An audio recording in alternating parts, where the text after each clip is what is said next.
Hi నమస్కారం. ఈరోజు మనం ఈ వీడియోలో ఘర్షణ అనే లెసన్ గురించి చెప్పుకుంటున్నాం. ఫ్రిక్షన్. ఇది 8th క్లాస్లో ఉన్న రెండవ పాఠం ఇది. ఈ యొక్క ఫ్రిక్షన్ ఘర్షణ గురించి చెప్పుకోవడానికి ముందుగా ఎవరైతే కాంపిటేటివ్ ఎగ్జామ్స్ ప్రిపేర్ అవుతున్నారో వాళ్ళు ఈ యొక్క ఫిజికల్ సైన్స్లో అయితే టెక్స్ట్ బుక్ మొత్తం అంతా మీరు ఇండివిజువల్గా మీరు ప్రిపేర్ అవుతే కనుక మొత్తం అంతా చదివినా సరే మీకు క్లియర్గా మీకు అందులో ఏది బిట్ వైజ్ వస్తుందో అర్థం కాదు. కాబట్టి ఫిజికల్ సైన్స్లో మొత్తం చదవక్కల, టైం వేస్ట్ అన్నమాట. మేము చెప్పే ఈ మెయిన్ కీ పాయింట్స్ ఏవైతే ఉంటాయో ప్రెస్ చేసినవి అవి మాత్రం మీరు చూసుకుంటే సరిపోతుంది అనమాట. ఇవి మీరు మ్యాక్సిమం వాడు అడిగే ఏ క్వశ్చన్కి ఇస్తే మీరు ఆన్సర్ చేసే అవకాశం ఉంటుంది. ఓకే, ఫస్ట్ ఘర్షణ అంటే మన చుట్టూ ఉన్న పరిసరాల్లో ఉండే సందర్భాలే మనకి ఈ యొక్క పాఠం యొక్క ముఖ్య ఉద్దేశం. అయితే మన చుట్టూ ఉన్న పరిసరాలని మనం ఎలా ఎక్స్ప్రెస్ చేయాలి? శాస్త్రీయంగా ఎక్స్ప్రెస్ చేయాలి. శాస్త్రీయంగా వర్డ్స్ వాడుతూ ఎక్స్ప్రెస్ చేస్తే అదే మనకి సైన్స్లో ఉన్న ఘర్షణ లెసన్ అన్నమాట. అంతా తెలిసిన విషయం అనమాట. ఫస్ట్ ఘర్షణ అంటే ఏంటి ముందు ఒకసారి పరిచయం చేసుకుందాం లెసన్ని. ఘర్షణ అంటే ఒక్క మాటలో చెప్పాలంటే రాపిడి, గరుకుదనం. ఎక్కడైతే గరుకుదనం ఎక్కువగా ఉంటుందో అక్కడ ఘర్షణ ఎక్కువగా ఉంటుంది. చిన్న ఉదాహరణకి ఒక రోడ్డు మీద నడుస్తున్నప్పుడు ఆ రోడ్డు యొక్క ఉపరితలం సర్ఫేస్ చాలా స్మూత్గా ఉందనుకోండి, అందులోనే సబ్బునీళ్ళు ఒలిగాయి అనుకోండి, మనం నడవడానికి ఇబ్బంది పడతాం. అంటే అక్కడ ఘర్షణ లేదు, చాలా తక్కువ ఉంది. అంటే జీరో అంటే ఎప్పుడు ఎక్కడ ఉండదు, చాలా తక్కువ ఉంటుంది అనమాట. కాబట్టి అది అక్కడ ఘర్షణ లేదు అంటనమాట. అలాగే మనం ఏదైనా కంకర రాళ్ళ మీద కానీ లేదంటే కనుక తార్ రోడ్డు మీద నడవాలంటే ఈజీగా నడవగలం అనమాట. ఆ విధంగా అనమాట. అది ఘర్షణ అండి. ఘర్షణ అంటే కనుక గరుకుదనం అనమాట. ఇది ఘర్షణ. అసలు ఘర్షణ బలం అంటే ఏంటి? ఫస్ట్ ఘర్షణ బలం.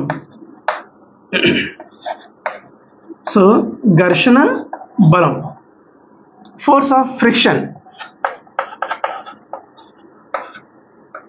Force of friction.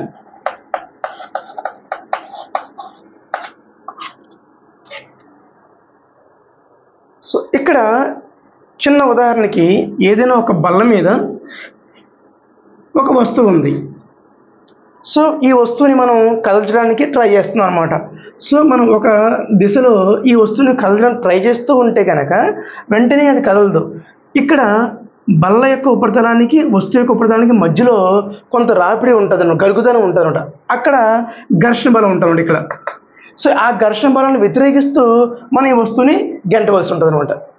ఇక్కడ ఏదైతే కనుక మన యొక్క బలానికి వ్యతిరేకంగా వేరే ఒక బలం పనిచేస్తుందో ఆ బలాన్ని మనం ఘర్షణ బలం అంటాం.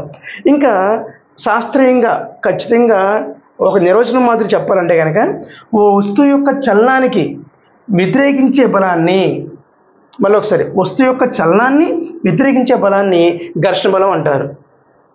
ఇక్కడ 1 మార్క్ క్వశ్చన్ అనుకుందాం. ఘర్షణ బలం అనగానేమి? What is the force of friction? వస్తువు యొక్క చలనాన్ని వ్యతిరేకించే బలాన్ని ఘర్షణ బలం అంటారు అన్నమాట. వస్తువు యొక్క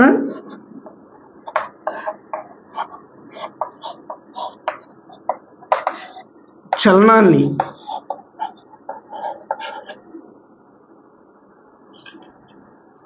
వ్యతిరేకించే బలం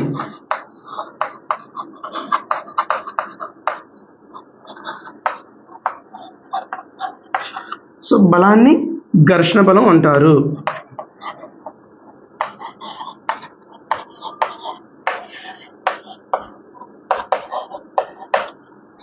ఇది సైంటిఫిక్ డెఫినేషన్. వస్తువు యొక్క చలనాన్ని వ్యతిరేకించే బలాన్ని ఘర్షణ బలం అంటారు. ఓకే, నెక్స్ట్ మరి ఈ ఘర్షణ బలం మీద ప్రభావితం చేసే కారకాలు ఏంటి? What are the factors affecting on the force of friction? ఏంటంటే అవి ఏదైనా ఒక వస్తువుని ఇది ఒక దారి ఉంది. ఇక్కడ మనం ఒక వాలు తరాన్ని క్రియేట్ చేస్తాం. ఇక్కడ ఏదైనా ఒక బాల్ తీసుకున్నాం.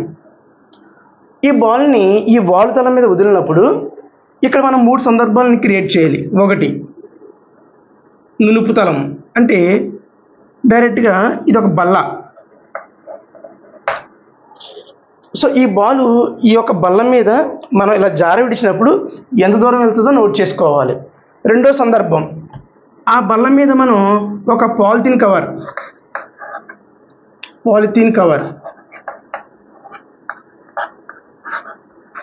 ఇక్కడ మనం పాలిథిన్ కవర్ అరేంజ్ చేసాం. మళ్ళీ సేమ్ అదే ఒక కృత్యాన్ని మళ్ళీ చేయాలన్నమాట. ఒక బాల్ని వదిలితే కనుక ఈసారి పాలిథిన్ కవర్ మీద నుంచి మళ్ళీ జారి విడిచాం. అప్పుడు బాల్ ఎంత దూరం వెళ్తుందో మళ్ళీ నోట్ చేసుకోవాలన్నమాట డిస్టెన్స్ని.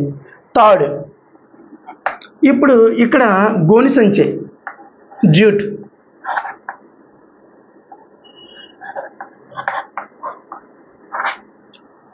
ఇక్కడ గోని సంచిని అరేంజ్ చేసి మళ్ళీ ఇదే బాల్ని మళ్ళీ వేస్తే ఎంత దూరం వెళ్తుందో నోట్ చేసుకోవాలి. సో ఈ కృత్యం వల్ల మనకు తెలిసింది ఏంటంటే కనుక ఫస్ట్ మామూలు బల్ల అయితే కనుక సో కొంత దూరం వెళ్తుంది. పాలిథిన్ అరేంజ్ చేస్తే పాలిథిన్ సాఫ్ట్గా ఉంటుంది కాబట్టి అక్కడ ఏమాత్రం దానికి గరుగుదనం తగలదు కాబట్టి ఎక్కువ దూరం ప్రయాణం చేస్తుంది. నెక్స్ట్ మూడో సందర్భం, గోని సంచి, అక్కడ మన గరుగుదనం చాలా ఎక్కువ ఉండడం వల్ల ఈ యొక్క బాల్ ఎక్కువ దూరం ప్రయాణం చేయదు. అంటే అర్థం ఏంటి, సో ఎంత అయితే కనుక అక్కడ ఘర్షణ బలం ఎక్కువ ఉంటుందో అక్కడ బాల్ అనేది ఎక్కువ దూరం ప్రయాణం చేయదు అనమాట. సో ఘర్షణ బలం అనేది దేని మీద ఆధారపడుతుంది, ఆ ఉపరితలం యొక్క నునుపుదనం మీద ఆధారపడుతుంది. అంటే ఇంకా క్లియర్ చెప్పు, ఘర్షణ బలం ఉపరితలంపై ఆధారపడుతుంది. ఉపరితలం ఎంత సాఫ్ట్గా ఉంటే ఘర్షణ బలం తగ్గిపోతుంది అనమాట. అంటే ఏంటి, గరుగుదనం ఎక్కువైతే ఘర్షణ బలం కూడా ఎక్కువ అవుతుంది, గరుగుదనం తక్కువ అయితే ఘర్షణ బలం తక్కువ అవుతుంది. సో దీన్ని బట్టి ఏం చెప్పొచ్చు, ఘర్షణ బలం గరుకుతలానికి అనులోమానుపాతంలో ఉంటుంది. ఎంత గరుకుతలం ఉంటే కనుక, ఎంత రఫ్నెస్ ఉంటే కనుక అంత ఫోర్స్ ఆఫ్ ఫ్రిక్షన్ అంత ఎక్కువ ఉంటుంది అనమాట. ఓకేనా. సో ఇది ఏంటివి, ఘర్షణ బలాన్ని ప్రభావితం చేసే కారకాలు. నెక్స్ట్,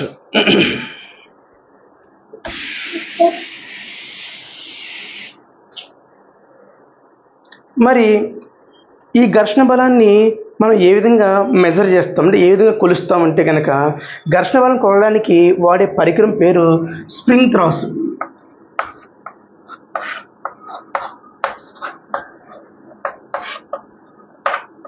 స్ప్రింగ్ త్రాస్ and spring balance.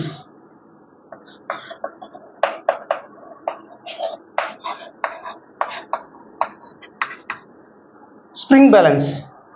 So spring balance ఎలా ఉంటుందంటే మీరు చూసుంటారు. సో ఈ విధంగా మీకు మళ్ళీ పిక్చర్ కూడా చూపిస్తాను. సో ఇక్కడ లోపల మనకి రీడింగ్స్ ఉంటాయి, ఇక్కడ అవి న్యూటన్స్లో ఉంటాయి.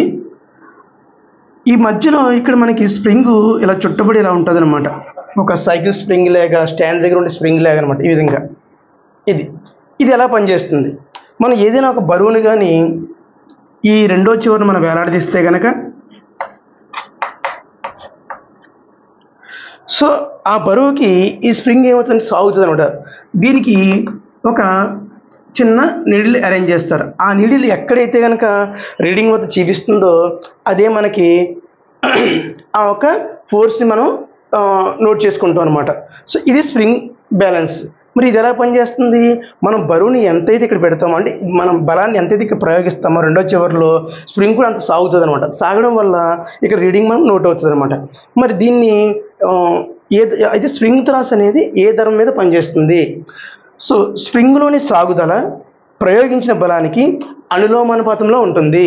అంతే కదా, మనం ఇక్కడ ఎంత బలాన్ని ప్రయోగిస్తే కింద స్ప్రింగ్ అంత సాగుతుంది అనమాట. సో మళ్ళీ ఒకసారి, స్ప్రింగ్లోని సాగుదల ప్రయోగించిన బలానికి అనులోమానుపాతంలో ఉంటుంది. దీన్ని ఏమంటారంటే హుక్స్ లా అంటారు అనమాట. హుక్స్ లా.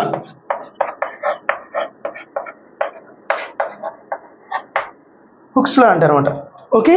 సో ఈ విధంగా ఒక బలాన్ని మనం కనుక్కోవాలంటే కనుక ఈ స్ప్రింగ్ త్రాస్ అనే పరికరాన్ని ఉపయోగిస్తాం. నెక్స్ట్, ఇప్పుడు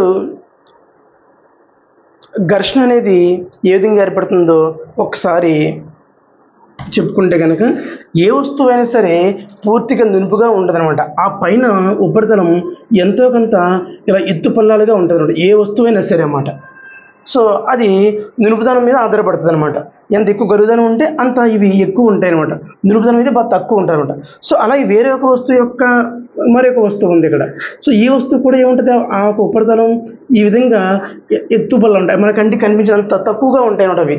సో ఈ రెండు వస్తువులు ఒకదాని కూడా స్పర్శలో ఉన్నప్పుడు ఏమవుతాయంటే, సో ఈ ఎత్తుబలాలు ఈ రెండో వస్తువు ఎత్తుబల మధ్యన ఏమవుతాయంటే అవి అలా బైండ్ అవుతాయి అనమాట. సో ఇక్కడ ఈ వస్తువుని మనం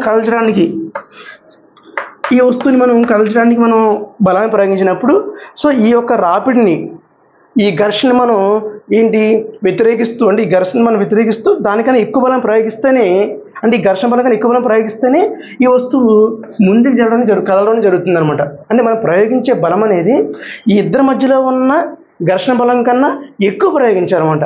సమానంగా ప్రయోగిస్తే అక్కడే ఉంటుంది. సో ఘర్షణ బలం కన్నా ఎక్కువ ప్రయోగిస్తేనే వస్తువు చలనానికి వస్తుంది అనమాట. ఓకేనా. నెక్స్ట్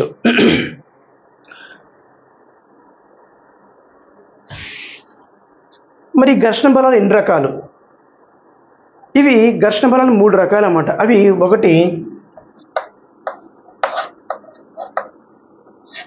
స్థైతిక ఘర్షణ,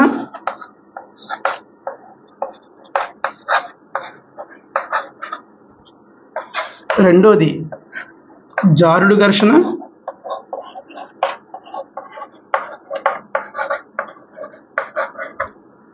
మూడు దొర్లుడు ఘర్షణ.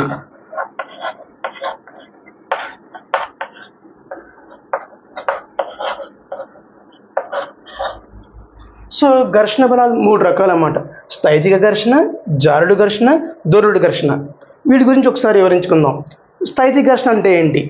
స్థైతిక ఘర్షణ అంటే ఏదైనా ఒక బల్లపై వస్తువు ఉంది. ఇప్పుడు ఇక్కడ ఈ వస్తువుకి బల్లకి మధ్యలో ఉన్న ఈ ఉపరితలం స్పర్శలో ఉండడం వల్ల దీనికి ఘర్షణ బలం ఉందన్నమాట. సో ఇప్పుడు ఈ యొక్క వస్తువుని మనం కదపడానికి ఉపయోగించే బలాన్ని ఏమంటామంటే స్థైతిక ఘర్షణ. సింపుల్గా చెప్పాలంటే కనుక ఒక వస్తువు స్టేబుల్గా ఉన్నప్పుడు, అంటే స్థిరంగా ఉన్నప్పుడు ఆ ఇద్దరి మధ్యలో ఉండే ఘర్షణని స్థైతిక ఘర్షణ అంటారనమాట. ఓకేనా. గుర్తుపెట్టుకోండి, ఇది ఎగ్జామ్లో వచ్చే అవకాశం అన్నమాట. ఇది ఎలా అంటే కనుక ఒక వస్తువు స్టేబుల్గా స్థిరంగా ఉన్నప్పుడు ఆ రెండు ఉపరితల మధ్యలో ఉండే ఘర్షణ ఏమంటామంటే స్థైతిక ఘర్షణ అంటాం. ఇప్పుడు ఈ యొక్క ఘర్షణ బలాన్ని వ్యతిరేకిస్తూ మనం కొంత బలాన్ని ప్రయోగించినప్పుడు ఏమవుతుంది, ఇది జారుతుంది. అంటే ఇలా జారుతూ ఉన్నప్పుడు ఆ సమయంలో ఉండే బలాన్ని ఏమంటారంటే ఆ సమయంలో ఉండే ఘర్షణ ఏమంటామంటే జారుడు ఘర్షణ.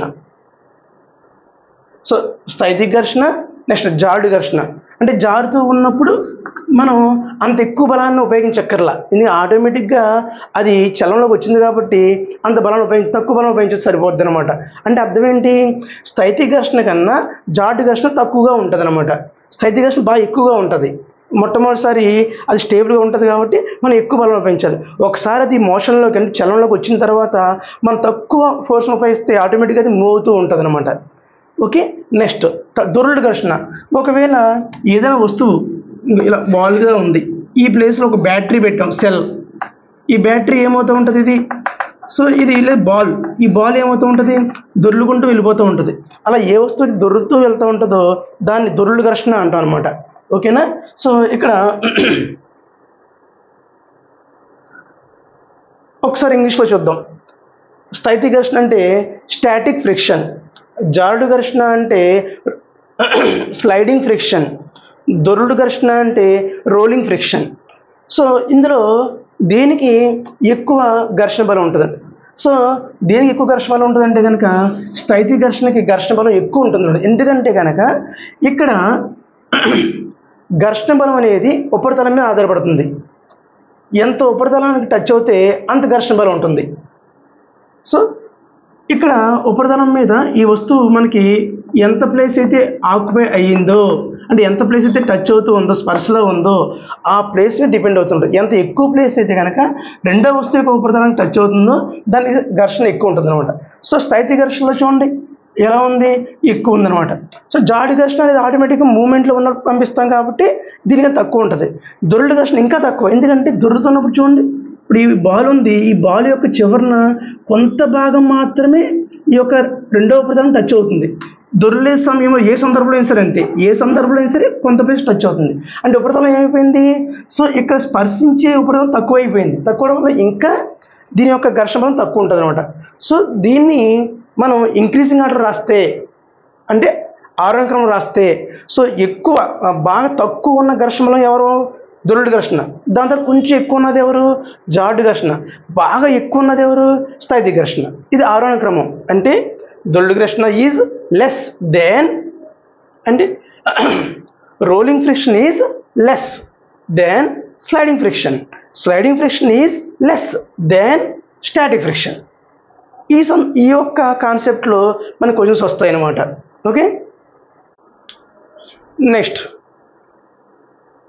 మరి ఈ ఘర్షణ మనకి అవసరమా లేదా అనర్థమా, ఒకసారి దాని గురించి మనం ఒకసారి వివరిద్దాం. ఫర్ ఎగ్జాంపుల్, ఈ ఘర్షణ అనేది మనకి కంపల్సరీ కావాలి, అవసరం. ఎందుకంటే కనుక ఆ ఘర్షణ లేకపోతే మనం ఇంతకుముందు చెప్పుకున్నాం, రోడ్డు మీద మనం ఈజీగా నడవలేము. ఎందుకు, సబ్బు నీళ్ళు వేస్తే ఆ ఘర్షణ పోవాలంటే సబ్బు నీళ్ళు పోసాం, అప్పుడు ఘర్షణ తగ్గిపోద్ది, నడవలేము. ఒక అట్టుపండు తొక్క మీద కాలేస్తే ఏమవుతాం, జారిపోతాం, అంటే ఘర్షణ తక్కువైపోయింది అక్కడ. కాబట్టి సో ఘర్షణ కంపల్సరీ మనకి అవసరం అనమాట. అలాగే రోడ్డు మీద కార్లు కానీ ఏదైనా మన వెహికల్స్కి నడవాలంటే కంపల్సరీ రోడ్డుకి ఆ టైర్ యొక్క ఉపరితలానికి ఆ ఇద్దరికి మధ్యలో ఘర్షణ కావాలి. ఆ ఘర్షణ లేకపోతే ఏమవుతాం, బ్రేక్ వేసినా బండి ఆగదు, ఇంకా ముందుకు వెళ్ళిపోద్ది అనమాట. సో ఘర్షణ అంత ఇంపార్టెంట్ అనమాట. అలాగే మన బోర్డు మీద చాక్ పీస్తో రాయాలంటే కంపల్సరీ ఘర్షణ బలం కావాలి. సో ఇందుకు ఈ బోర్డు యొక్క ఉపరితలానికి చాక్ పీస్ ఉపరితలం ఏమవుతుంది, గరుగుదల వల్ల దీని యొక్క పౌడర్ దీనికి అంటుకుంటుంది అనమాట, ఈ విధంగా. సో అలాగే గోడకి మేకుని కొట్టాలన్న ఘర్షణ బలం కావాలి. అంటే గోడలో ఉన్న ఆ ఒక ఘర్షణ బలం మేకుని పట్టుకుని ఉంటుంది అనమాట, ఉండవల్ల మనం కొట్టినప్పుడు లోపల ఉంటుంది అనమాట. అలాగే ఒక పుస్తకం మీద పెన్తో మనం రాయాలన్న ఘర్షణ బలం కావాలి. సో పుస్తకానికి ఆ పెన్నుకి ఉన్న ఘర్షణ బలం వల్ల ఇంకు దాని మీద లోపల ములుక్లో ఉన్న, అంటే ఏంటి, రీఫిల్లో ఉన్న బాల్ రోల్ అవుతూ ఉంటుంది అనమాట. దీనివల్ల ఘర్షణ బలం ఆ గరుగుదనం వల్ల, అందువల్ల రాయబడుతూ ఉంటుంది అనమాట, ఇంకు జారుతూ ఉంటుంది దానంట. సో ఇవన్నీ ఘర్షణ బలం మనకి అవసరం చెప్పడానికి ఇవన్నీ ఉదాహరణలు అనమాట మొత్తం. ఓకేనా, నెక్స్ట్ మరి దీనివల్ల ఇబ్బందులు కూడా ఉన్నాయి. ఏంటో ఇబ్బందులు అంటే కనుక మీకు తెలిసే ఉంటుంది. సో యంత్ర భాగాలు, సో ఆటోమొబైల్స్లో యంత్ర భాగాలు చాలా సున్నితంగా పనిచేయాలంటే వాటి మీద ఘర్షణ ఉండకూడదు. సో ఆ ఘర్షణ తగ్గించడం కోసం మనం ఎన్నెన్నో చేస్తూ ఉంటాం. అలాగే ఒక సైకిల్ని 2-3 నెలలు తీయకుండా ఉంటే మనం తొక్కుతూ ఉన్నప్పుడు సైకిల్ చైన్ చాలా ఇబ్బంది పెడతా ఉంటుంది. సో దాన్ని మనం ఏం చేస్తాం, ఆ ఘర్షణ తగ్గిస్తాం అనమాట. సో ఈ విధంగా అనమాట. సో ఘర్షణను తగ్గించడానికి మనం ఏ పదార్థాలు వాడాలి. నెక్స్ట్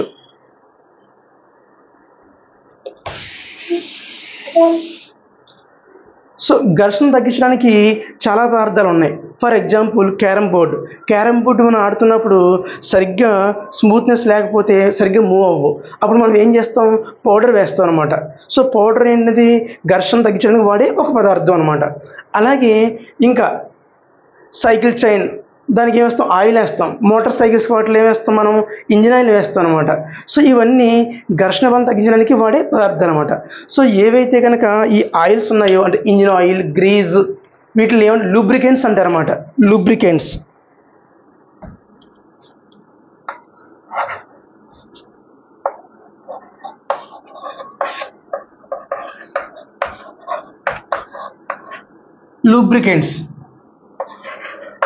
అంటే ఏంటివి, ఆయిల్, గ్రీజ్,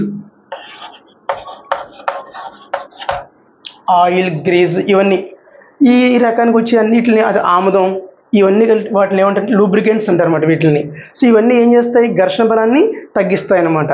అలాగే ఫర్ ఎగ్జాంపుల్ ఇంకా మీరు చూసే ఉంటారు, ఇప్పుడు వచ్చిన ట్రాలీ బ్యాగ్స్, మనం లగేజ్ తీసుకెళ్లే బ్యాగ్స్కి మనం ఇదివరకంటే కనుక దాన్ని మోసుకుంటూ వెళ్ళేవాళ్ళం. ఇప్పుడు ఏమైంది, కింద వీల్స్ పెట్టారన్నమాట.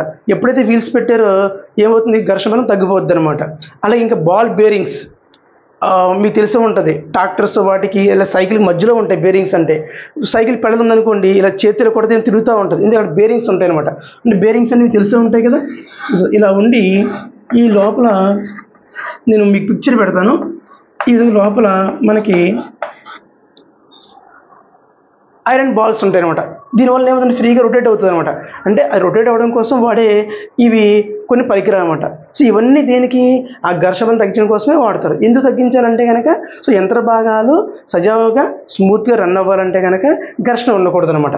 అంటే మనకి ఘర్షణ కొన్ని సందర్భాల్లో అవసరము, కొన్ని సందర్భాల్లో ఇబ్బంది పెడుతుంది అనమాట. సో ఇవి. సో అలాగే ఇంకా మనం వేసుకునే చెప్పులు, షూస్ కింద డిజైన్స్ ఉంటాయి అన్నమాట. ఆ డిజైన్స్ ఎందుకు ఉంటాయి, సో అది ఊరికనే కాదు, ఆ డిజైన్ అనేది ఏంటంటే కనుక ఘర్షణని ఇంక్రీజ్ చేయడం కోసం, అంటే ఘర్షణ పెంచడం కోసం, మనం నడుస్తూ ఉన్నప్పుడు గ్రిప్ కోసం ఆ డిజైన్స్ ఉంటాయి అనమాట. సో చెప్పులు బాగా అరిగిపోయినాయి అనుకోండి, అంటే ఆ డిజైన్ అంతా కింద పోతుంది. సో సైకిల్ టైర్లు, వెహికల్ టైర్స్ కూడా అంతే అనమాట. పైన డిజైన్స్ ఉంటాయి, ఆ డిజైన్స్ అన్ని గ్రిప్ కోసం అనమాట అవి.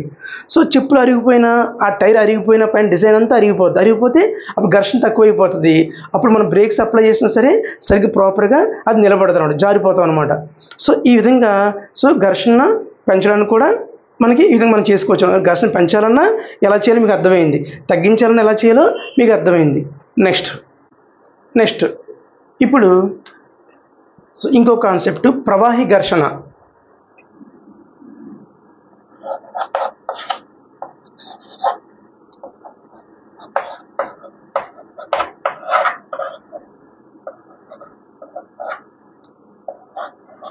ప్రవాహి ఘర్షణ, ఫ్లూయిడ్ ఫ్రిక్షన్. ఈ ప్రవాహి ఘర్షణ అంటే ఏంటి, ఏదైనా ఇక్కడ ప్రవాహి ఘర్షణ వేటిని అంటారంటే కనుక, ప్రవాహి ఘర్షణలో రెండు పదార్థాలు వస్తాయి. అవి ఏంటంటే కనుక ద్రవ పదార్థాలు, వాయు పదార్థాలు. ద్రవ మరియు వాయు, ద్రవ పదార్థాలు, వాయు పదార్థాలు మాత్రమే మనం ప్రవాహులు అంటామన్నమాట. ఫస్ట్ ప్రవాహులు అనగానేమి, ద్రవ పదార్థాలు, వాయు పదార్థాన్ని ప్రవాహులు అంటారు. ఆ ప్రవాహులు కలగజేసే ఘర్షణని ఏమంటామంటే ప్రవాహి ఘర్షణ అంటారు. ఓకే. సో మరి ఈ ప్రవాహి ఘర్షణ అనేది ఇంకొక పేరు కూడా ఉంది దీన్ని ఏమంటామంటే, ఈ ప్రవాహి ఘర్షణని డ్రాగ్. ఇది ఇంపార్టెంట్. ప్రవాహి ఘర్షణ అంటే ఏంటి, ప్రవాహులు కలగజేసే, అంటే ఒక వస్తువుపై ప్రవాహులు కలగజేసే ఘర్షణని ప్రవాహి ఘర్షణ అంటారు. అంటే ఫర్ ఎగ్జాంపుల్ ఒక బోట్ ఉంది, ఆ బోటు ఒక నదిలో వెళ్తుంది. ఆ నది యొక్క నీరు ఏం చేస్తుంది, ఈ బోట్ని ఎంతో కొంత ఏం చేస్తుంది, ఆపుతూ ఉంటారన్నమాట. సో ఆ ప్రవాహి వస్తువుపై కలగజేసే ఘర్షణ ఏమంటాం అంటే ప్రవాహి ఘర్షణ అంటాం అనమాట. సో దాన్ని ఇంకొక మాట డ్రాగ్ అంటారు అనమాట. సో ఇది ఇంపార్టెంట్ అనమాట ఇది. సో డ్రాగ్ అనగానేమి, ప్రవాహులు వస్తువుపై కలగజేసే ఘర్షణని డ్రాగ్ అంటాం అనమాట. సో ప్రవాహంలోకి ఏమొస్తాయి, ఈ రెండు పదార్థాలు మాత్రమే వస్తాయి, ద్రవ పదార్థాలు, వాయు పదార్థాలు. అంటే ద్రవ పదార్థాలకు మాత్రమే ప్రవాహులుగా మారుతాయి. ద్రవం నీరు ఒక చోట నుంచి ఇంకో చోటికి ప్రవహిస్తుంది అనమాట. వాయువు గాలి ఒక చోట నుంచి ఇంకో చోటికి ప్రవహిస్తుంది అనమాట. ఘన పదార్థాలు ప్రవహించలేవు అనమాట ఆ విధంగా. సో ఇది. సో మరి ఈ యొక్క ప్రవాహి ఘర్షణ ఏ విధంగా తగ్గించాలి, ఈ ప్రవాహ ఘర్షణ ఏ విధంగా తగ్గించాలంటే, ఆ వస్తువు యొక్క ఆకృతిని ఒక ప్రత్యేకంగా మారిస్తే కనుక అప్పుడు మనం ఆ ప్రవాహ ఘర్షణ తగ్గించవచ్చు అనమాట. ఉదాహరణకి మనం రెండు తీసుకోవచ్చు. ఒకటి విమానం. సో విమానం మీకు తెలిసే ఉంటుంది, ఏ విధంగా ఉంటుందంటే, విమానం యొక్క ముందు భాగంలో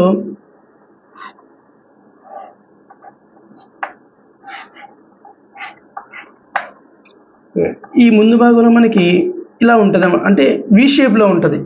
ఇలా వి షేప్లో ఉండడం వల్ల ఏమవుతుందంటే, ప్రవాహి ఇలా వచ్చినా సరే ఈ విధంగా ఈజీగా మనకి చీలిపోద్ది అనమాట. గాలి అంటే ప్రవాహం ఈ విధంగా చీలిపోయి విమానం ఘర్షణ బలం ఏంటంటే ఈ ప్రవాహి ఘర్షణ తగ్గించి ముందుకు వెళ్తూ ఉంటుంది అనమాట. అలాగే పక్షి రెక్కలు, ఆ పక్షి యొక్క చలనాన్ని చూసి విమానం డిజైన్ చేశారన్నమాట. సో పక్షి యొక్క చలనం, దాని యొక్క రెక్కల యొక్క ఆకృతిని చూసి విమానం డిజైన్ చేశారు. అలాగే ఇది గాలి, అలాగే నీరు. సో నీరు కలగజేసే ఘర్షణ బలాన్ని, ప్రవాహ ఘర్షణ తగ్గించడం కోసం ఇలా షిప్ యొక్క డిజైన్ మీరు చూసే ఉంటారు. ఈ విధంగా ఇక్కడ మనకి వి షేప్లో ఉంటుంది, ఈ విధంగా వి షేప్లో ఉంటుంది అనమాట. ఇక్కడ ఏమవుతుంది, ఇలా షిప్ ముందుకు వెళ్ళినప్పుడు ఆ నీటిని రెండుగా చీలుస్తూ ఉంటుంది అనమాట. సో షిప్ని దేన్ని చూసి మనం డిజైన్ చేశారంటే కనుక, సో మీకు తెలిసే ఉంటుంది చేప. సో చేప ఏ ఆకారంలో ఉంటుందో ఊహించుకుని ఆ ఆకారంలో షిప్ని డిజైన్ చేశారనమాట. దీనివల్ల ఏమవుతుంది, ప్రవాహి ఘర్షణ అనేది తగ్గుతుంది అనమాట. సో ఇక్కడ కొన్ని ప్రశ్నలు ఏంటంటే కనుక, విమానాన్ని దేని ద్వారా డిజైన్ చేశారు? పక్షి యొక్క ఆకృతి ద్వారా. షిప్ ఓడను దేనితో డిజైన్ చేశారు? అది చేప యొక్క ఆకృతి ద్వారా. ఓకే, ఇప్పుడు మనం ఒకసారి 8th క్లాస్ టెక్స్ట్ బుక్లో ఉన్న ఆ ఘర్షణ ఫ్రిక్షన్ లెసన్ని ఒకసారి టెక్స్ట్ బుక్ ద్వారా ఒకసారి వెరిఫై చేద్దాం.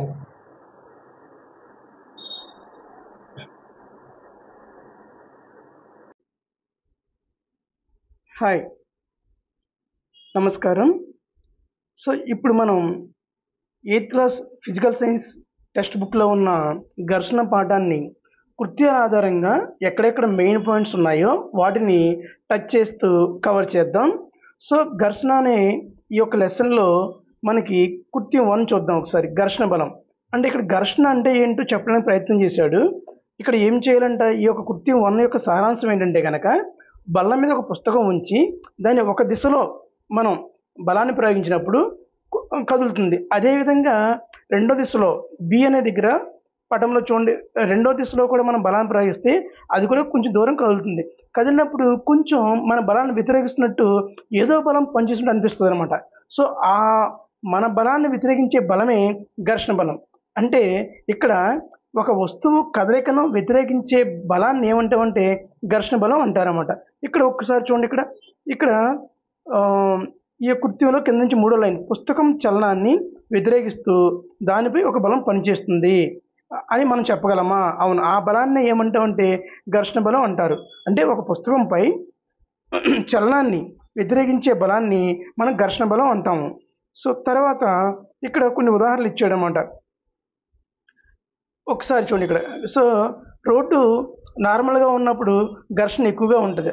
అదే రోడ్డు మీద ఒక అరటిపండు తొక్క వేసినప్పుడు దాని మీద కాలు వేస్తే సో అక్కడ ఘర్షణ బలం తగ్గి సో జారిపోయే ప్రమాదం ఉంటుంది అనమాట. నెక్స్ట్ అలాగే ఘర్షణ బలాన్ని ఏ విధంగా కొలుస్తాము? ఘర్షణ బలాన్ని ఏ విధంగా కొలుస్తామో అదొకటి చూద్దాం ఇప్పుడు.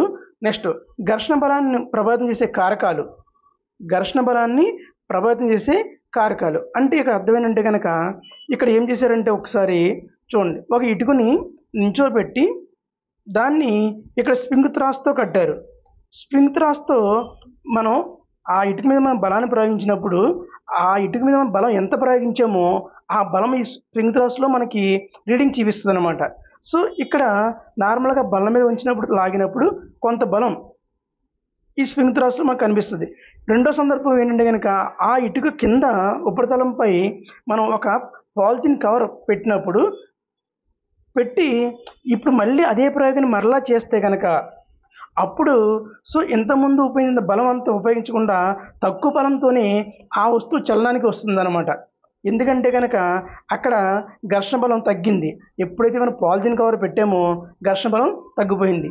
నెక్స్ట్ ఈసారి అదే ఉపరితలం మీద ఒక గోని సంచి అని జనపనార సంచి పెట్టి అదే ప్రయోగం మళ్ళీ చేస్తే కనుక ఈసారి ఇంతకుముందు 2 సందర్భాల్లో ఉపయోగించిన బలం కన్నా ఎక్కువ బలాన్ని ఉపయోగించాలి. ఎందుకంటే గోని సంచి ఎప్పుడైతే వేసామో, జనపనారతో చేసిన గోని సంచి ఎప్పుడైతే వేసామో అప్పుడు మనకి ఘర్షణ బలం పెరుగుతుంది అనమాట.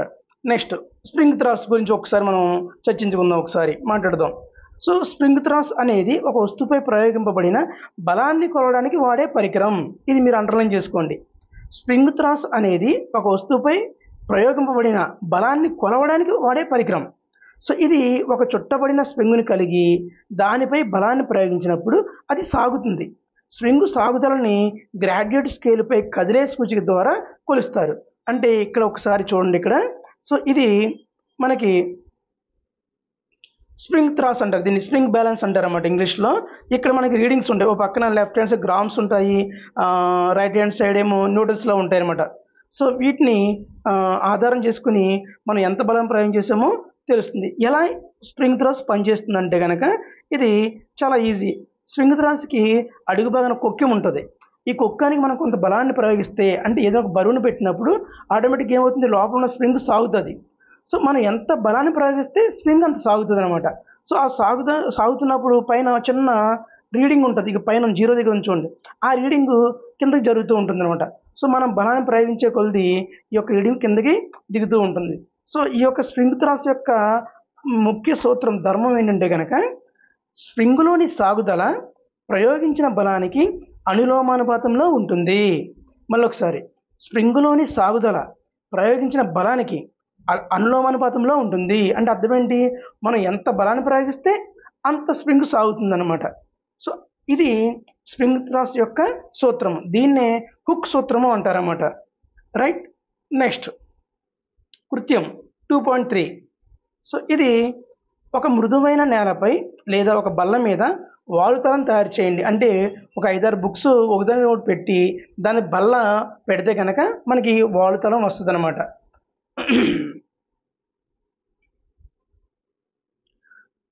మీరు చెక్క బోర్డుని లేదా పుస్తకాల సాయంతో ఏటవలో నిలబెట్టండి.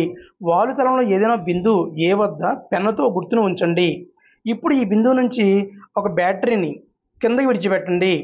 అంటే ఏం జరిగింది? ఒక వాలుతలాన్ని మనం తయారు చేసాం. అంటే 5-6 బుక్స్ కానీ ఇటుకు కానీ పెట్టినప్పుడు దాని మీద ఒక బల్ల అంచుని పెడితే కనుక మనకి దారి వాలుగా వస్తుంది బల్ల అనమాట. ఆ పై అంచు మీద ఒక బ్యాటరీని మనం ఉంచి దాన్ని ఆ వాలుతలం గుండా పోయేటట్టు వదిలేయాలన్నమాట. వదిలేసి నెక్స్ట్ మనం ఏం చేయాలి? ఆ బ్యాటరీ ఆ కింద ఎంత దూరం అంటూ వెళ్ళి చివరికి విరామ స్థితిలోకి వచ్చిందో అంతవరకు కూడా మనం ఆ లాస్ట్ పాయింట్ దగ్గర నోట్ చేసుకోవాలన్నమాట. అంటే అది ఎంత దూరం కదిలింది అని. సో అదే ప్రయోగాన్ని వస్త్రంపై ముడతలు లేకుండా వేసి ఈ కృత్యం మళ్ళీ చేయాలి. అంటే ఆ ఒక చూడండి, ఇక్కడ పటంలో చూపించాడు కదా, ఈ బల్ల మీద కింద ఒక వస్త్రం, ఒక క్లాత్ పెట్టమన్నాడు. పెట్టి అదే బ్యాటరీని మళ్ళీ పైనుంచి వదలమన్నాడు అనమాట. ఇప్పుడు ఆ ఒక బ్యాటరీ ఎక్కడ ఆగిందో ఆ ఒక దూరాన్ని నోట్ చేయమన్నాడు అనమాట. సో మనకు తెలుసు ఏం జరుగుతుందో. ఇదిగోండి, ఇది వస్త్రము.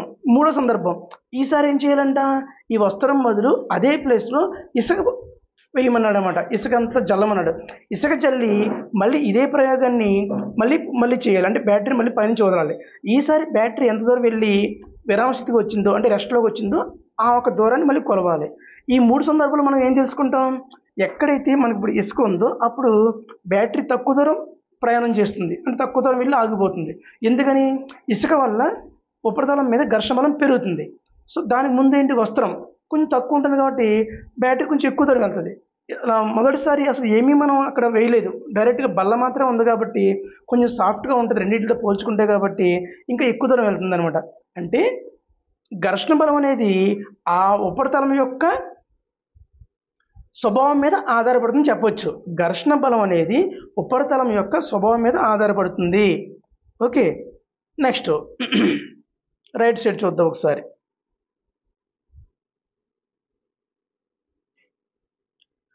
స్పర్శలో ఉన్న 2 అసమరీతుల తలాల వల్ల ఘర్షణ ఏర్పడుతుంది. ఇది కూడా మీరు అండర్లైన్ చేసుకోవాలి. స్పర్శలో ఉన్న 2 అసమరీతుల తలాల వల్ల ఘర్షణ ఏర్పడుతుంది. అసమరీతులు అంటే ఏంటి సార్? అసమరీతులు అంటే కనుక ఏ ఉపరితలం కూడా మనకి సాఫ్ట్గా ఉండదు. ఎంత అర్థమైనా సరే, ఏదైనా సరే 100% సాఫ్ట్గా ఉండదు. మన కంటి కమ్మినంత ఈ విధంగా గరుగ్గా ఉండదు, అంటే ఎత్తు పొలాలుగా ఉంటుంది అనమాట. అది గరుగుదనం ఎక్కువైతే కనుక ఆ ఎత్తు పొలాలు ఎక్కువ ఉంటాయి.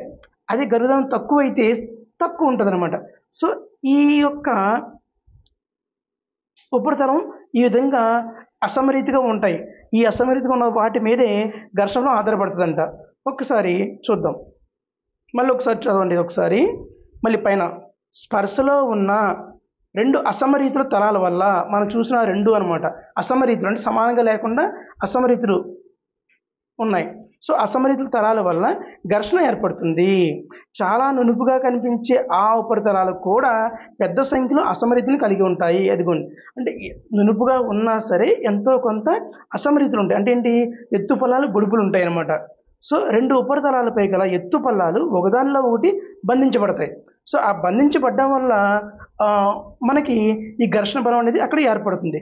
మనం ఏదైనా ఒక ఉపరితలాన్ని కదిలించాలంటే వాటి మధ్య గల ఆ అంతర్బంధాన్ని అధిగమించాలి. అంటే ఆ 2 ఉపరితలాల మధ్యలో ఉన్న ఆ ఎత్తు పల్లాలు అంటే అసమరీతులు ఒకదానిలో ఒకటి కూర్చోవడం వల్ల వాటిని మనం గెంటుకుంటూ ఆ వస్తువుని జరపాలంటే కనుక ఆ ఘర్షణ బలం కన్నా ఇంక ఎక్కువ బలం మనం ప్రయోగిస్తేనే ఆ వస్తువు చలనంలోకి వస్తుంది. సో గరుకైన ఉపరితలాలపై పెద్ద సంఖ్యలో ఎత్తు పల్లాలు ఉంటాయి. కాబట్టి ఉపరితలం గరుగుదనం పెరిగితే ఘర్షణ బలం ఎక్కువగా ఉంటుంది. ఇదిగోండి, కన్క్లూజన్ ఇక్కడ ఇచ్చాడు. ఉపరితలం గరుకుదనం పెరిగితే ఘర్షణ బలం ఎక్కువగా ఉంటుంది. ఇది మనందరికీ తెలిసిన విషయమే. ఇది ఏదైనా వస్తువు యొక్క ఉపరితలం గరుకుదనం పెరిగితే ఘర్షణ బలం కూడా ఎక్కువగా ఉంటుంది. సో ఇదొక పాయింట్. నెక్స్ట్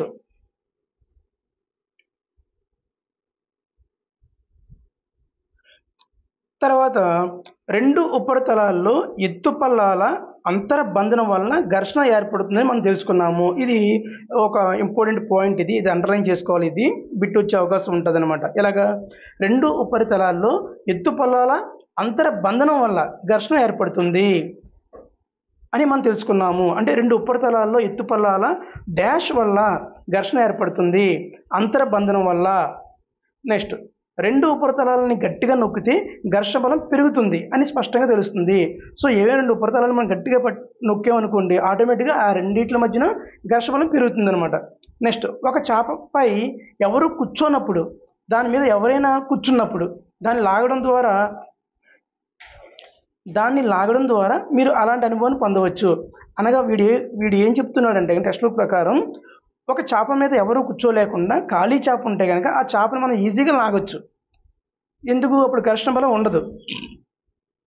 రెండో సందర్భంలో ఒక చేప మీద ఎవరైనా కూర్చున్నప్పుడు మనం లాగాలంటే సో ఘర్షణ బలాన్ని ఎక్కువ ఉపయోగించాలన్నమాట. అంటే మనం దాని మీద బలాన్ని ఎక్కువ ఉపయోగించాలి, ఎందుకంటే అక్కడ ఘర్షణ బలం ఎక్కువగా ఉంటుందన్నమాట. నెక్స్ట్ ఒక బరువైన పెట్టె విరామ స్థితిలో ఉంది. ఆ విరామ స్థితిలో ఉన్న బరువైన పెట్టెని మనం చలనంలోకి తీసుకురావాలంటే ఆ ఒక పెట్టె మీద మనం ఎక్కువ బలాన్ని ప్రయోగించాలి. ఎందుకంటే కనుక అది విరామ స్థితిలో ఉంది కాబట్టి దానికి ఉండే ఘర్షణ స్థైతిక ఘర్షణ అంటారు. మనం ఇంతకుముందు చెప్పుకున్నాం ఇంతకుముందు వీడియోలో. సో స్థైతిక ఘర్షణ ఎప్పుడు ఏర్పడుతుంది? సో ఈజీగా గుర్తుపెట్టుకోండి, ఏ వస్తువు అయితే కనుక విరామ స్థితిలో ఉంటుందో ఆ వస్తువుకి స్థైతిక ఘర్షణ ఉంటుందన్నమాట. స్థైతిక ఘర్షణ ఉన్నప్పుడు మనం ఎక్కువ బలాన్ని ప్రయోగిస్తే కానీ ఆ స్థైతిక ఘర్షణలో ఉన్న వస్తువు చలనంలోకి రాదు. ఒక్కసారి చలనంలోకి వచ్చిన తర్వాత ఆ వస్తువు జారుతూ ఉంటుంది. సో జారుతూ ఉన్నప్పుడు ఉండే ఘర్షణ జారుడు ఘర్షణ, అంటే sliding friction.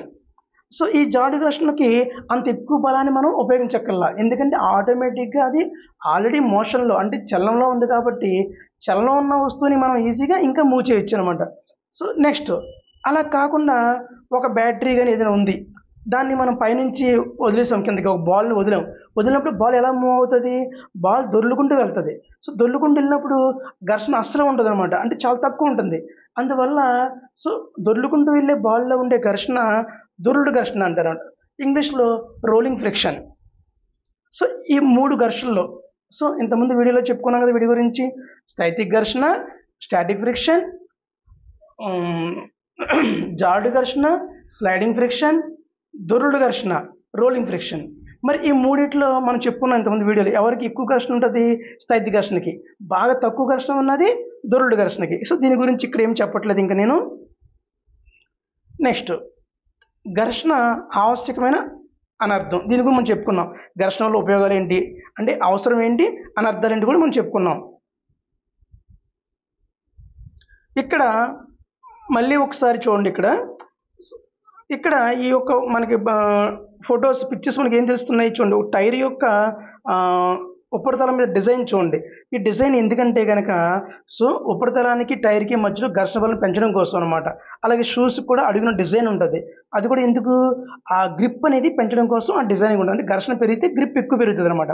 So sports men వాడే ఆ స్పైక్స్కి అడుగున మేకులు ఉంటాయి. సో మేకులు ఎప్పుడైతే ఉన్నాయో ఘర్షణ ఇంకా అత్యధికంగా ఉంటుంది అనమాట. సో ఆ విధంగా మన ఘర్షణ బలం పెంచుకోవచ్చు. ఇక్కడ చూడండి క్యారమ్స్ బోర్డు ఎలా ఆడుతున్నారు ఇక్కడ. సో క్యారమ్స్ బోర్డు ఆడాలంటే మనకి ఘర్షణ అనేది చాలా తక్కువగా ఉండాలి. అందువల్ల ఆ ఘర్షణ తగ్గించడం కోసం మనం పౌడర్ని చల్లుతాం. ఎందుకు పౌడర్ని చల్లుతాం? ఘర్షణ తగ్గించడం కోసం పౌడర్ని చల్లుతాం అనమాట.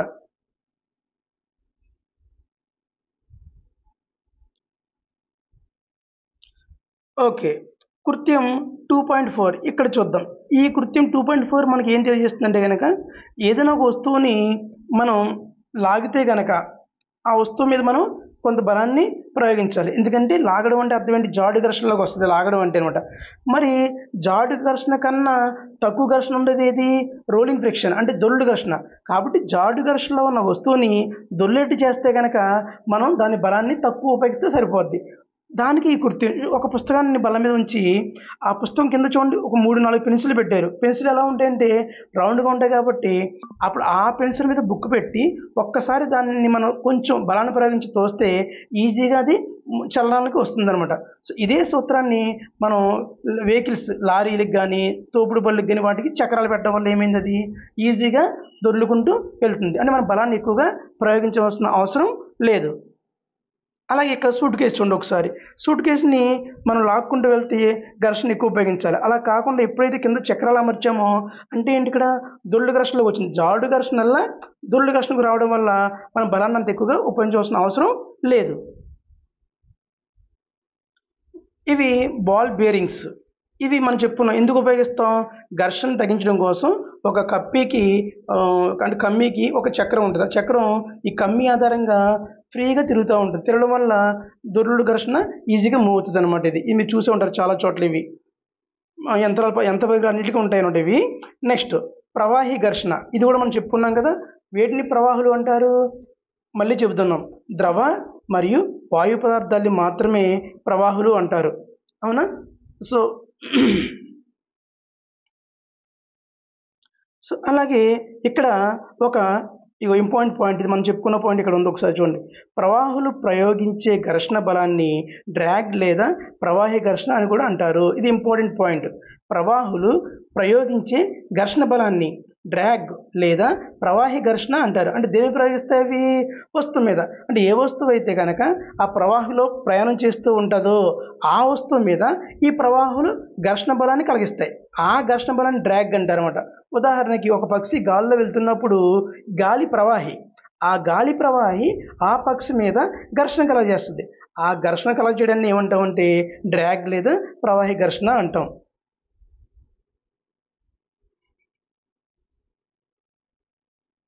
ఒకసారి కీలక పదాలు చూద్దాం. బాల్ బేరింగ్ చెప్పుకున్న దేనికి ఉపయోగపడుతుంది, బాల్ బేరింగ్ అనేది ఘర్షణని తగ్గించడం కోసం బాల్ బేరింగ్ ఉపయోగిస్తాం. డ్రాగ్ అనగానేమి ప్రవాహులు కలగజేసే ఘర్షణ బలాన్ని డ్రాగ్ అంటారు లేదా ప్రవాహి ఘర్షణ అంటారు. ప్రవాహి ఘర్షణ అదే. నెక్స్ట్ ఘర్షణ అని చెప్పుకున్నాం కదా. ఏం చెప్పుకున్నాం మళ్ళీ గుర్తు చేసుకుందాం. ఒక వస్తువు యొక్క చలనాన్ని వ్యతిరేకించే బలాన్ని ఘర్షణ అంటాము. నెక్స్ట్ అంతర్బంధనం, ఇది కూడా చెప్పుకున్నాం కదా. అసమరీతిలో ఉన్న రెండు ఉపరితలాలు మధ్యలో అంతర్బంధనం వలన ఘర్షణ ఏర్పడుతుంది. కందెనలు ఎందుకు వాడతాము, ఘర్షణ తగ్గించడం కోసం కందెనలు వాడతాం. కందెనలకు ఉదాహరణలు ఏంటి, సో ఇంజిన్ ఆయిల్, గ్రీజ్, ఆముదం నూనెలు ఇవన్నిటిని కలిపి ఏమంటామంటే కందెనలు అంటారు. ఇంగ్లీష్లో లూబ్రికెంట్స్ అంటారు. తర్వాత దొల్లు ఘర్షణ అంటే చెప్పుకున్నాం, జాడు ఘర్షణ, స్థైతి ఘర్షణ.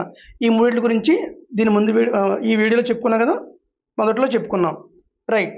నెక్స్ట్ మనం ఏమి నేర్చుకున్నాం ఒకసారి చూద్దాం. ఇవి కంపల్సరీ మీరు బుక్ రిఫర్ చేస్తున్నప్పుడు కంపల్సరీ మీరు ఏమి నేర్చుకున్నారో చదవాలి, ఎందుకంటే ఇవి కీ పాయింట్స్ అన్నమాట. ఇవి మళ్ళీ ఒకసారి చదువుదాం. ఒకసారి ఫస్ట్ పాయింట్, స్పర్శలో ఉన్న రెండు ఉపరితలాల మధ్య సాపేక్ష చలనాన్ని ఘర్షణ వ్యతిరేకిస్తుంది. ఇది రెండు ఉపరితలాలపై పనిచేస్తుంది. అంటే ఏంటి, స్పర్శలో ఉన్న రెండు ఉపరితలాలు. సో ఘర్షణ అనేది కంపల్సరీ ఒక ఉపరితలం మీద జరగదు, ఇది రెండు వస్తువుల మీద జరిగే ప్రక్రియ. అంటే రెండు వస్తువుల ఉపరితలాలు టచ్ అవుతేనే, అంటే స్పర్శలోకి వస్తేనే ఈ యొక్క ప్రక్రియని జరుగుతుంది అనమాట. అందువల్ల స్పర్శలో ఉన్న రెండు ఉపరితలాల మధ్య సాపేక్ష చలనాన్ని ఘర్షణ వ్యతిరేకిస్తుంది. అంటే రెండు వస్తువులు ఉన్నాయి, ఒక వస్తువు ఒక దిశలో ప్రయాణం చేస్తే ఇంకో వస్తువు ఇంకో దిశలో ప్రయాణం చేస్తే ఊహించుకోవాలన్నమాట. ఇలా ఊహించడం వల్ల ఏమవుతుంది, ఆ ఒక్క చలనాన్ని ఈ ఘర్షణ వ్యతిరేకిస్తుంది. ఇవి రెండు ఉపరితలాలపై పనిచేస్తుంది ఘర్షణ అనేది. రెండో పాయింట్, ఘర్షణ అనేది ఉపరితలాల స్వభావంపై ఆధారపడి ఉంటుంది. అవును కదా, ఉపరితలం ఎంత నునుపుగా ఉంటే ఘర్షణ తక్కువగా ఉంటుంది, ఉపరితలం ఎంత రఫ్గా ఉంటే ఘర్షణ ఎక్కువ ఉంటుంది. థర్డ్ పాయింట్, ఇచ్చిన జత ఉపరితలాలపై ఘర్షణ ఆ ఉపరితలాల నునుపుదనంపై ఆధారపడి ఉంటుంది. సో ఇది ఇంతకుముందు ఉన్న పాయింట్కి ఇది కూడా ఈక్వల్. నెక్స్ట్ ఘర్షణ అనేది రెండు ఉపరితలాలు ఒకదానికొకటి ఎంత గట్టిగా నొక్కబడి ఉంటాయి అనే దానిపై ఆధారపడి ఉంటుంది. అంటే మనం ఇంతకుముందు చెప్పుకున్నాం, ఘర్షణ అనేది రెండు వస్తువుల మధ్యన ఎంత గట్టిగా అయితే నొక్కబడి ఉంటాయో అప్పుడు ఘర్షణ కూడా ఏమవుతుంది, పెరుగుతుంది. తరువాత మనం ఒక వస్తువుని నిశ్చల స్థితి నుంచి కదిలించడానికి, అంటే విరామ స్థితిలో ఉన్న వస్తువుని కదిలించడానికి ప్రయత్నించినప్పుడు స్థైతిక ఘర్షణ పనిచేస్తుంది. అంటే ఏ వస్తువు అయితే విరామ స్థితిలో ఉంటుందో అక్కడ ఉన్న ఘర్షణ ఏదైనా అడిగితే కనుక మనం ఏం చెప్పాలి, స్థైతిక ఘర్షణ అని చెప్పాలన్నమాట. నెక్స్ట్ పాయింట్, ఒక వస్తువు మరొక దానిపై జారుతూ ఉన్నప్పుడు జాడు ఘర్షణ పనిచేస్తుంది. తర్వాత జాడు ఘర్షణ స్థైతిక ఘర్షణ కంటే తక్కువ చెప్పుకున్నాం కదా. జాడు ఘర్షణ అనేది స్థైతిక ఘర్షణ కన్నా తక్కువగా ఉంటుంది అనమాట ఘర్షణ అనేది. నెక్స్ట్, మనం అనేక కార్యకలాపాలకు ఘర్షణ ముఖ్యమైనది. ఉపరితలాన్ని గరుగ్గా చేయడం ద్వారా ఘర్షణని పెంచవచ్చు. నెక్స్ట్, ఘర్షణ పెంచడానికి బూట్లు అడుగు భాగం, వాహనం టైర్లు, గాడులు కలిగి ఉంటాయి. చెప్పుకున్నాము, డిజైన్స్ ఉంటాయి కదా, గాడులు ఉంటాయి. ఆ గాడులు ఎంత ఎక్కువగా ఉంటే కనుక అంత ఘర్షణ ఏర్పడుతుంది. నెక్స్ట్, ఘర్షణ కొన్నిసార్లు అవాంఛనీయమైంది. అంటే ఘర్షణ అనేది కొన్నిసార్లు మనకు ఉపయోగపడదు. ఎక్కడ యంత్ర భాగాల్లో ఘర్షణ ఎక్కువైతే కనుక యంత్ర భాగాలు పాడైపోతాయి. సో ఆ ఘర్షణ లేకుండా ఉండడం కోసం మనం ఏం చేస్తాం, ఇంజిన్ ఆయిల్ వంటి కందెలను వాడుతాం అనమాట. ఆటోమొబైల్స్లో కందెలను ఉపయోగించడం ద్వారా ఘర్షణ తగ్గించవచ్చు. సో కందెల్ని లూబ్రికెంట్స్ అంటాం. అంటే ఏంటవి, గ్రీజు, ఇంజిన్ ఆయిల్, నూనెలు ఇవన్నీ కందెల్లోకి వస్తాయి. ఒక వస్తువుని మరొక వస్తువుపై దొర్లినప్పుడు దొర్లు ఘర్షణ పనిచేస్తుంది. జాడు ఘర్షణ కంటే దొర్లు ఘర్షణ తక్కువ. నెక్స్ట్, బాల్ బేరింగ్లు ఉపయోగించడం వల్ల అనేక యంత్రాల్లో ఘర్షణ తగ్గించబడును. ఇవన్నీ తెలిసిన విషయాలు. నెక్స్ట్, ప్రవాహంలో కదిలే వస్తువులకు తగిన ఆకృతులు ఇవ్వడం ద్వారా ప్రవాహి ఘర్షణను తగ్గించవచ్చు. సో ఇదొక పాయింట్. ప్రవాహి ఘర్షణ తగ్గించాలంటే కనుక వస్తువుకి ఒక ప్రత్యేకమైన ఆకృతులు ఇవ్వడం జరుగుతుంది అనమాట. రైట్. ఇప్పుడు టెక్స్ట్ బుక్లో ఉన్న కొన్ని ఒక ఖాళీలను పూరిద్దాం ఒకసారి. సో ఫస్ట్, ఏ, ఘర్షణ అనేది ఒకదానితో ఒకటి స్పర్శలో ఉన్న ఉపరితలాల మధ్య డాష్ని వ్యతిరేకిస్తుంది. ఇక్కడ ఆన్సర్ చలనం. అంటే ఘర్షణ అనేది ఒకదానితో ఒకటి స్పర్శలో ఉన్న ఉపరితలాల మధ్య చలనాన్ని వ్యతిరేకిస్తుంది. అంతే మనం చెప్పుకున్నాం కదా, చలనాన్ని వ్యతిరేకించేది ఘర్షణ కదా. బి, ఘర్షణ అనేది ఉపరితలాల డాష్పై ఆధారపడి ఉంటుంది. ఆన్సర్ స్వభావం. అంటే ఘర్షణ అనేది ఉపరితలాల స్వభావంపై ఆధారపడి ఉంటుంది. సి, ఘర్షణ డాష్ని ఉత్పత్తి చేస్తుంది. ఘర్షణ ఉష్ణాన్ని ఉత్పత్తి చేస్తుంది. మనం రెండు చేతులని దగ్గర పెట్టి గట్టిగా రఫ్ చేస్తే కనుక ఆటోమేటిక్గా రెండు చేతుల మధ్యలో ఉష్ణం పుడుతుంది.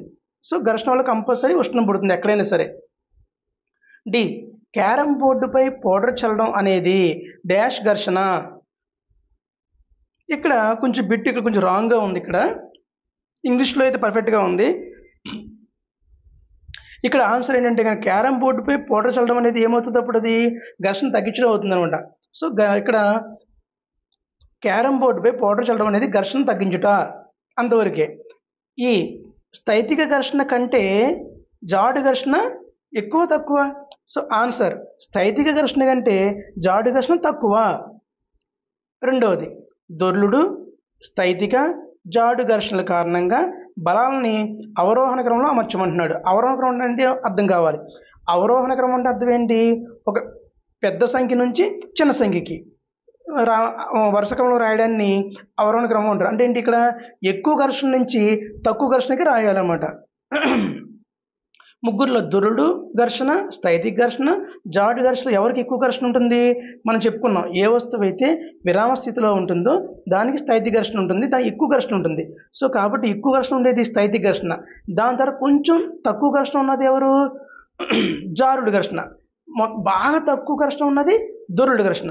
కాబట్టి ఈ మూడిట్లని ఎక్కువ నుంచి తక్కువ రాయాలి. కాబట్టి అవరోహణ క్రమం అంటే సో ఎలా రాస్తాం, స్థైతిక ఘర్షణ, జాడు ఘర్షణ, దొర్లుడు ఘర్షణ. So answer C. తర్వాత అలిడ తన బొమ్మ కారుని పొడిగా ఉన్న పాలరాతి నేల మీద, అలాగే తడి పాలరాతి నేల మీద, అలాగే వార్తాపత్రిక అంటే న్యూస్ పేపర్ మీద, అలాగే నేలపై పరిచిన ఒక టవల్ తువ్వాలు మీద నడిపింది. సో ఇప్పుడు వివిధ ఉపరితలాలపై ఉన్నప్పుడు కారుపై పనిచేసే ఘర్షణ బలం ఆరోహణ క్రమంలో రాయండి. ఇప్పుడు మళ్ళీ ఏమంటున్నాడు వాడు, ఆరోహణ క్రమంలో రాయమన్నాడు. ఆరోహణ క్రమం అంటే అర్థం ఏంటి, చిన్న సంఖ్య నుంచి పెద్ద సంఖ్య రాసుకుంటూ వెళ్ళడం, అంటే తక్కువ ఘర్షణ నుంచి ఎక్కువ ఘర్షణకి అమర్చుకుంటూ వెళ్ళడం. మరి ఇక్కడున్న 3 సందర్భాల్లో దేనికి తక్కువ ఘర్షణ ఉంటుంది? ఒకటి పొడి పాలరాతి నేల, తడి పాలరాతి నేల, న్యూస్ పేపర్, టవల్. ఈ 4 ఉన్నాయి. ఈ 4 బాగా తక్కువ ఘర్షణ ఉండేది దేనికంటే తడి పాలరాతి నేల. పాలరాయి మీద నీళ్ళు వేసాం అనుకోండి, మనం చూడకుండా అడుగు వేస్తే సో ఘర్షణ తక్కువ ఉండడం పడిపోతాం, కాబట్టి అక్కడ ఘర్షణ ఏమి ఉండదు. కాబట్టి లీస్ట్లోది తడి పాలరాతి నేల, దానికన్నా కొంచెం ఎక్కువ ఉండేది పొడి పాలరాతి నేల, దాని తర్వాత ప్లేస్ వార్తాపత్రిక, ఆఖరిది నేలపై పరిచిన తువ్వాలు. ఇది ఆర్డర్ అన్నమాట. అంటే ఇప్పుడు ఎలా వస్తుంది, తడి పాలరాతి నేల, నెక్స్ట్ పొడి పాలరాతి నేల, నెక్స్ట్ వార్తాపత్రిక, తువ్వాలు. ఆన్సర్ ఏ. తర్వాత సో ఇవి ఇక్కడ ఈ పాఠంలో ఉన్న బిట్స్. సో వీటిని మీరు జాగ్రత్తగా రివైజ్ చేసుకోండి 1-2 సార్లు. చేసుకున్న తర్వాత మీకంటూ ఏదైనా ఒక బిట్ ఆన్సర్ తెలియకపోతే కనుక నాకు కామెంట్ చేయండి, నేను దాన్ని ఆన్సర్ చేస్తాను. అలాగే మీకోసం నేను ఒక చిన్న ఎగ్జామ్ టెస్ట్ నేను గూగుల్ ఫామ్లో పెడతాను, లింక్ పెడతాను దానికి. ఆ ఆన్సర్ మీరు చేయండి, టెస్ట్ చేయండి, ఎన్ని మార్క్స్ వచ్చాయో మీరే కన్ఫర్మ్ చేసుకోండి. So thank you.